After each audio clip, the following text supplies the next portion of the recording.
here's kind of a fun thing to do if you have young kids or grandkids. I bought this crossing shanty from eBay. The gate mechanism was broken, so I removed it and I put this automatic crossing gate in there and wired it in.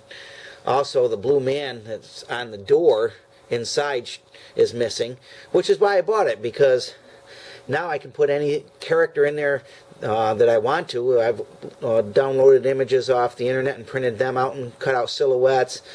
I found little characters in cereal boxes. I think the Cinnamon Toast Crunch guy is in there right now.